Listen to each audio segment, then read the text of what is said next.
వాళ్ళు సొంతంగా వాళ్ళ కాళ్ళపై నిలబడి వాళ్ళ ఓన్ ప్రొటెక్షన్ ఈరోజు జరుగుతున్న అమ్మాయిల పైన కానీ లేడీస్ పైన జరుగుతున్న అవమానాలు ఇంటీజింగ్ కానీ ఇటువంటి అన్నింటికి నిలబడి వాళ్ళు సొంతం ఫైట్ చేసి ఇంకా 10 మందికి రక్షణ స్టేజ్ కొరకు రావడానికి అతను పూనుకొని కరాటే అనేది సెల్ఫ్ డిఫెన్స్ నేర్చుకొని అందరికి నేర్పించే వ్యక్తి.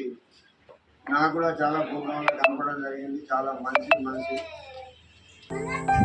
మనకు ముఖ్య అతిథిగా Rudramadevi self defence academy Telangana chairman doctor Sai sir వచ్చున్నారు. సాయి గ్రూప్ అధినేత సిఎస్ రెడ్డి గారు, అలానే తర్వాత సీనియర్ మాస్టర్లు వచ్చినారు. అందరూ వారికి చిన్న అభినందన సభలాగా ఏర్పాటు చేయడం జరిగింది. వాళ్ళ ఫ్యామిలీ కూడా కరాటే మాస్టర్స్ తరఫున ఒక అమౌంట్ కలెక్ట్ చేయడం జరిగింది. వాళ్ళ మిస్సెస్ వచ్చారు, వాళ్ళ పిల్లలు కూడా పూజ చేయాలి వచ్చారు. అబ్బాయికి కొంచెం హెల్త్ ప్రాబ్లం ఉందని తెలుసు కానీ ఎవరికి చెప్పలేదు, ముందు షేర్ చేసుకోలేదు. హెల్తీగా ఉన్నాడు. ఇన్ని రోజులు కూడా ఇంత స్ట్రాంగ్గా ఉండటానికి కారణం కరాటే అని చెప్పుకోవచ్చు.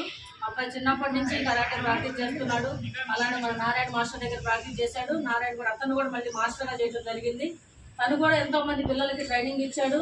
ఆ ప్రాక్టీస్ అటు యోగా కరాటే రెండు మిక్స్ చేసుకుంటూ చెప్తూ ఉండేవాడు.